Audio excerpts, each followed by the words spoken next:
Well, hello everyone. Welcome to the next episode of the Hillbilly Files. For those of you who don't know, my name is Leo, and I will be your humble host today on a little trip through yesteryear. The little tiny town in southern West Virginia is where I'm at today, and just kind of roaming around town for the moment. Kind of show y'all the place a little bit before we get going. It's not very big. It's not very big. It is incorporated. It's an incorporated town, just like yours. A little public library. The thing about this town is it's more of an intersection than a town. But like I said, it is, it's a legit town.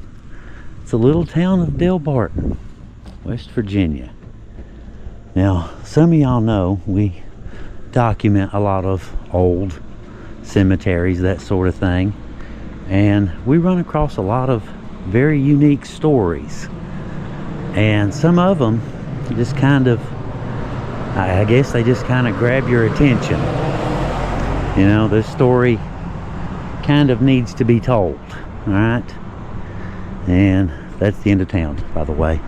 We've covered town. That's it.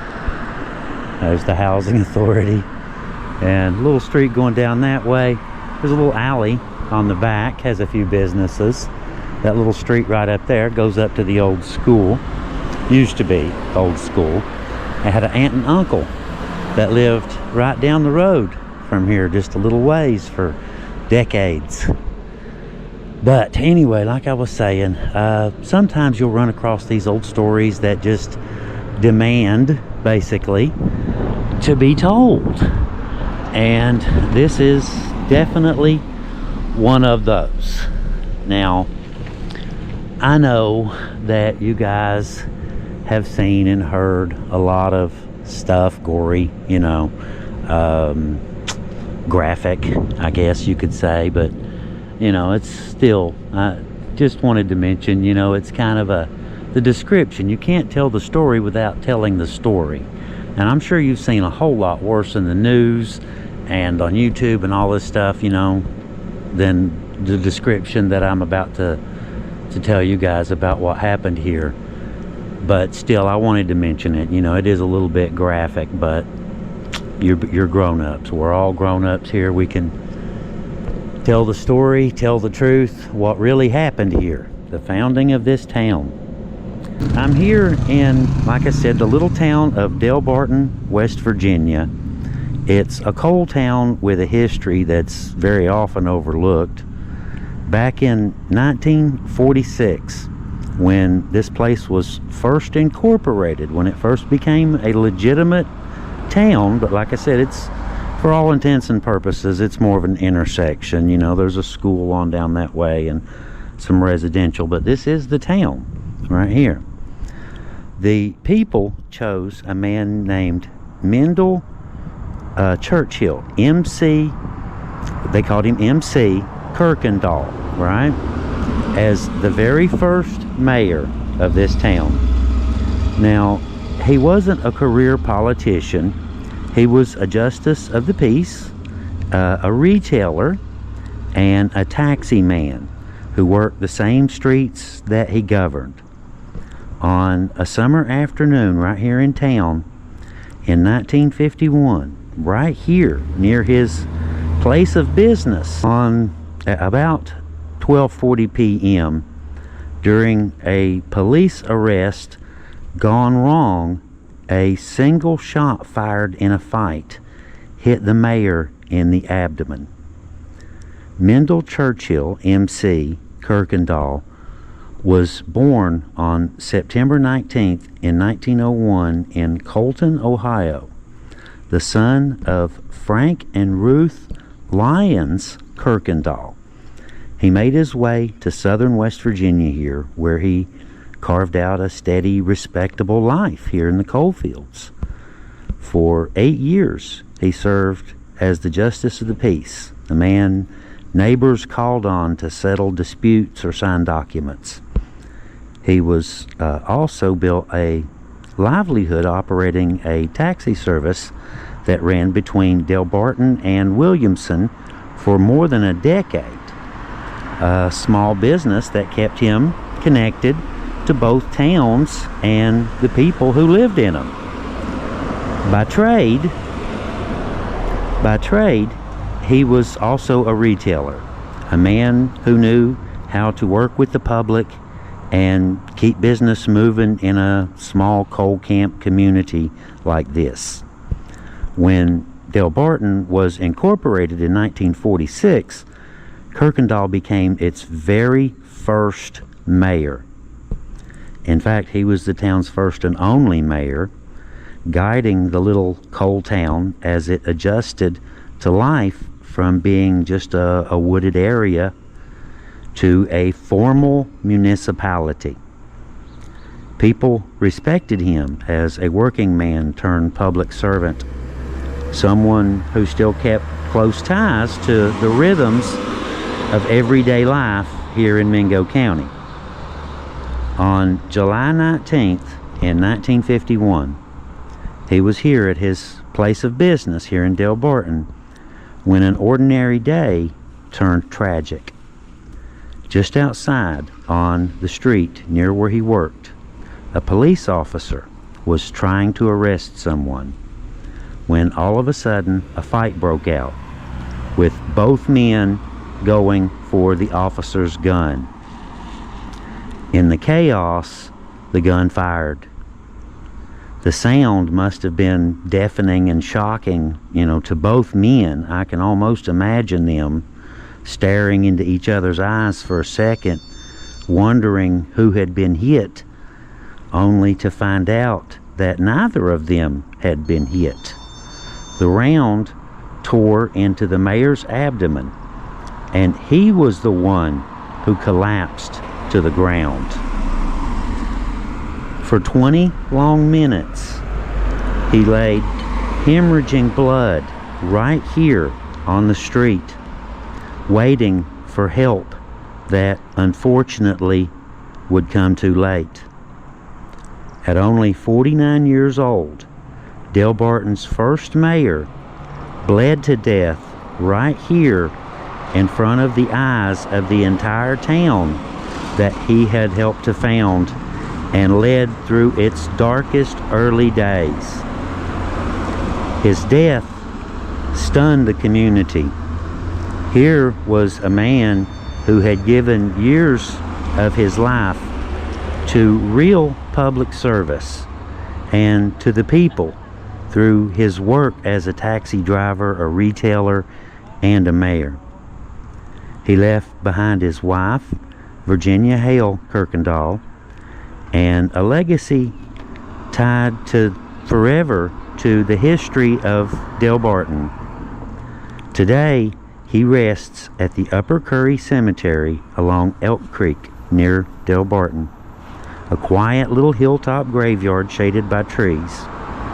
His grave, like many in that old mountain cemetery, is often overgrown with grass and brush, weathered and forgotten. But today, he is not forgotten. We've been to that cemetery before, and we were the ones who found his grave and took the picture that's on his listing right now. At the time, we didn't know his full story, but once we started looking into who he was, we discovered that his old, nearly forgotten headstone belonged to Delbarton's very first mayor. If the criminal hadn't been committing a crime and hadn't gone for the police officer's gun, MC Kirkendal would have had a completely different story. And for all we know, the little town of Delbarton here may have had a completely different outcome. We'll just take us a little walk around town, look around real quick, and then we'll head out and we'll go back up, and instead of visiting the graveyard today, we'll go visit Mr. Kirkendal himself. Go visit the mayor for ourselves.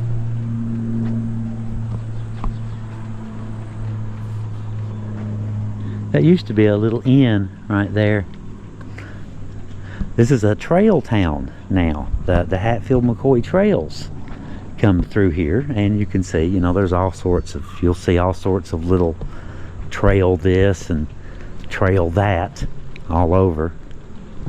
But this is the back street, which is literally, you know, a third of town. All that store, are they still open? Yeah, they're still open. There's a little store. I was going to say, there used to be a convenience store right there. Many years ago, like I said, my aunt and uncle lived not far from here. There's the post office. They lived just a little ways right down here. I can remember them having an old coal basket. Lived in an old coal company house when I was little, and had a coal basket fireplace. It was only a few inches back in there. It didn't look like a real fireplace. It looked like a toy, but it was for burning coal. But that was the main street that we saw over there. And we'll just take a little walk down through here, past the fire department, and just literally show you the entire town in under 10 minutes. But it is a nice little community, you know. I'm very familiar with Delbarton. It's quiet now. It's peaceful. It's a good place to live. It really is. The only thing about it is it's a little bit far. Good morning, good afternoon, or whichever you want to call it. There you go. Good morning. How y'all doing today? Just enjoying kind of a rainy day on the porch. There you go. It's a good day for it.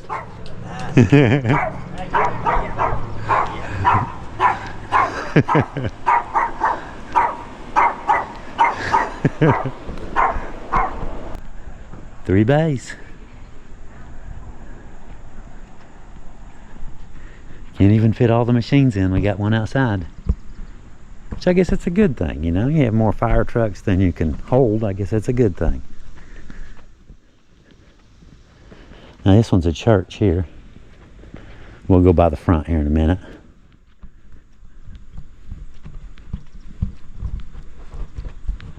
Those are for a race, the Bill Smith Bulldog starting line 5K. We're almost at the end of town. Right down here at this stop sign is the end of town.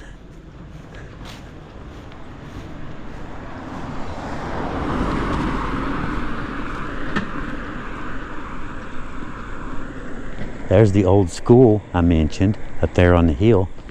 I can remember, see that log cabin right here? When I was young, I used to cut their grass. Well, it's not grass, it's kudzu. Yeah. They paid well, though.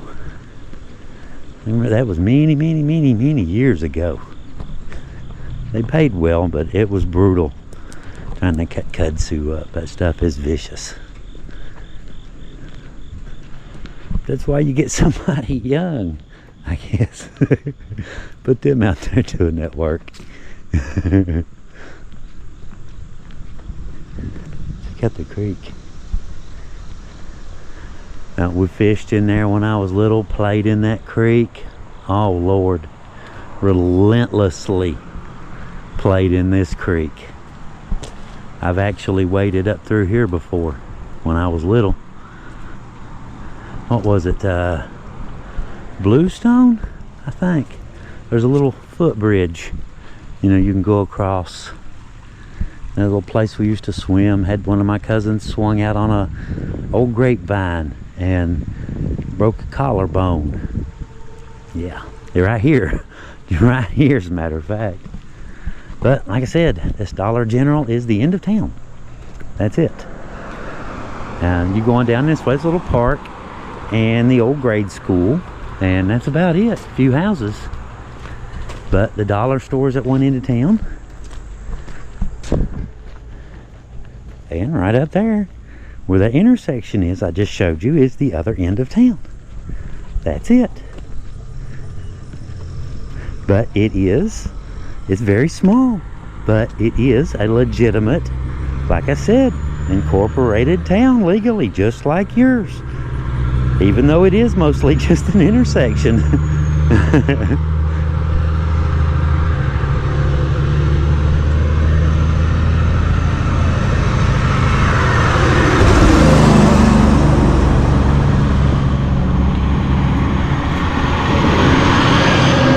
And it is southern West Virginia, so there may be a coal truck or two or three, possibly more.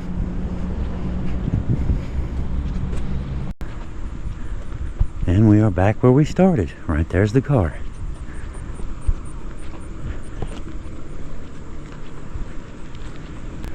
Shown you the town. I guess all that's left is to go find Mayor Kirkendal, isn't it? That's all that's left to do. Okay, let's go.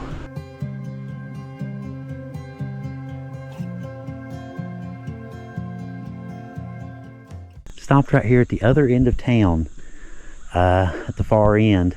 This little convenience store right here. Old school convenience store. This used to be called, many years ago, Farley's. It's right at the mouth of Pigeon Roost Hollow. Goes up in there, little bitty one-lane road. But I can remember when I was a kid, this building was old as dirt then. The counters right there, the ice cream. I can remember when this place was an actual store, guys. I just thought I'd stop by here. I don't know how well y'all can see in there, but I'll try to hold the camera where the light's good at least. But there was an old man, Mr. Farley, matter of fact, that ran this old store, and I can remember coming over and getting candy and stuff when I was a little kid. My aunt and uncle, when I said they lived down here, they lived in two houses. The one with the coal basket was right down here, this little straight stretch. The other one, they lived in for years. This creek goes down to right there. There's another creek that intersects it, right there, that bigger one I showed you. Their house was right on the other side of that creek, right there. So we would cross the creek and come up through here. And this is how we would go to get candy and stuff when I was a little kid. For years, she lived over there for decades. And I can remember climbing up through that creek as a little kid. 10, I don't know, young. And just climb up that little wall and go over here and go in Farley's and get candy and stuff. Of course, I guess every now and then Aunt Fanny'd send us over for real stuff, but you know how kids don't remember when they went to pick up eggs, but candy they'll remember. But we're going on down. The graveyard that we're looking for is on down this way a few miles to Mr. Kirkendall's gravesite, the mayor. We've got to go down here to a little place called Elk Creek, and that's where we'll be turning. I just wanted to stop here just for a second, you know, to kind of show you the old building. It's got some modern siding on it, but trust me, there's a really old building underneath that siding. This is the turn to Elk Creek, but I wanted to show y'all this. We used to call this the Rainbow Bridge.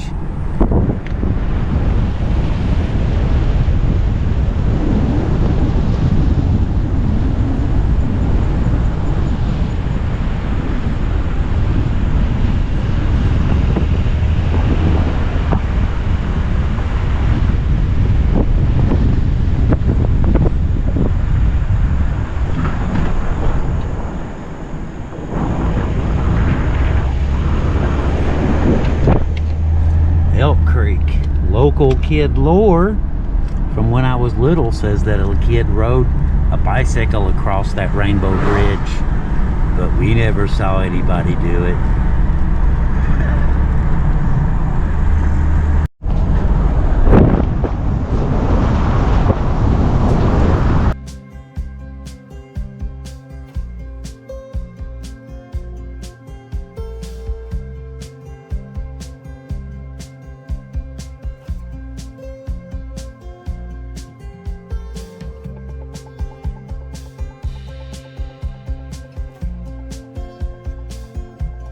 Turkeys over there. Two big turkeys, two big toms too. Well, one tom and a hen. Coming up any minute. That's it right there. Did the same thing last time too. Beautiful old church though, look at this.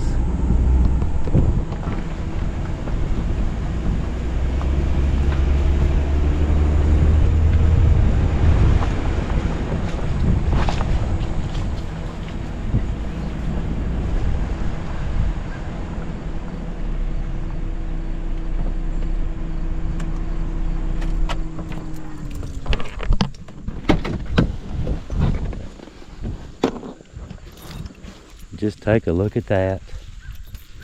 Is this not beautiful? I love this church. I thought this was absolutely gorgeous.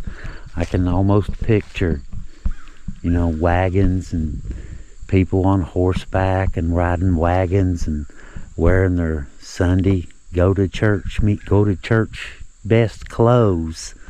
You know, everybody's all dressed up, and men in their suits and women in their little bonnets, and kids roaming around hollering and laughing and carrying on. But Mayor Kirkendal's grave is back up on this hill. I don't remember exactly where. So that's part of the search as well. We're gonna go find Mayor Kirkendal's headstone and visit with him for just a moment, and you know, show his grave to you guys now that you've heard his story and the kind of man he was.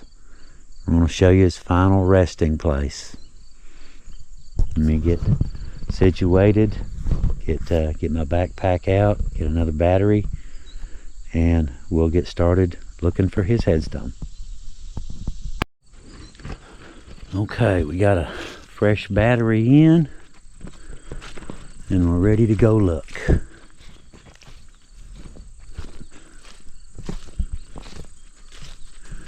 Beautiful old church, isn't it? And you can imagine it before the siding was on. You can see stone down at the bottom. I bet that was beautiful. But here we go. Now I remember there were several in here that were really interesting graves and had interesting stories about them. But the one that we're looking for,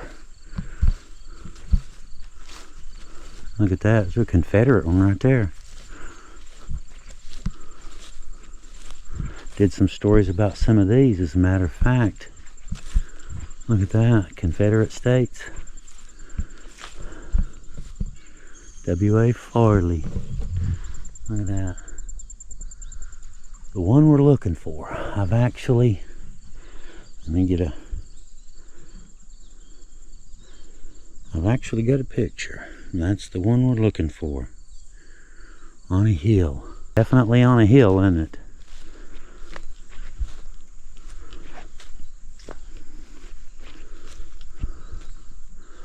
Look at that. It's very common here, you know.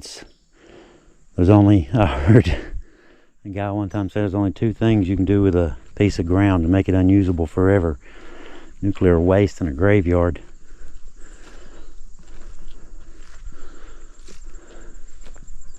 That's him. Right there. That's the mayor.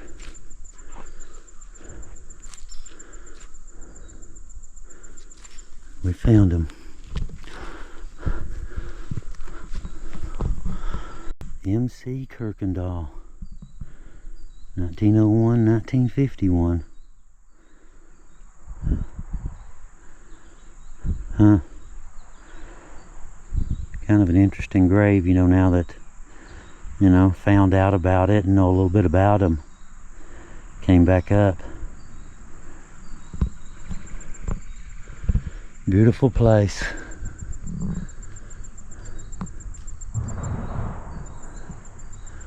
Has just a little bit more significance. It already had quite a bit.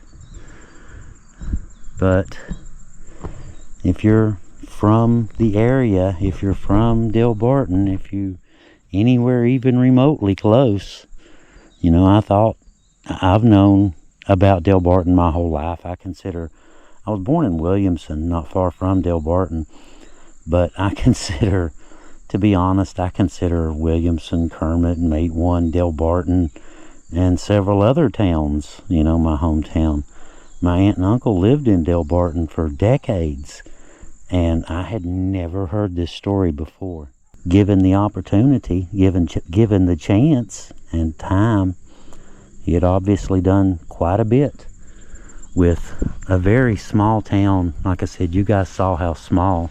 You know, I wanted to make sure that I showed you the little town of Delbarton. We all get one short little ride around the sun.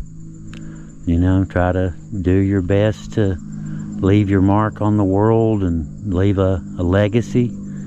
And Mr. Kirkendal, he left a legacy. You know, not a lot of people know about it, but that's why we do the videos, right, guys?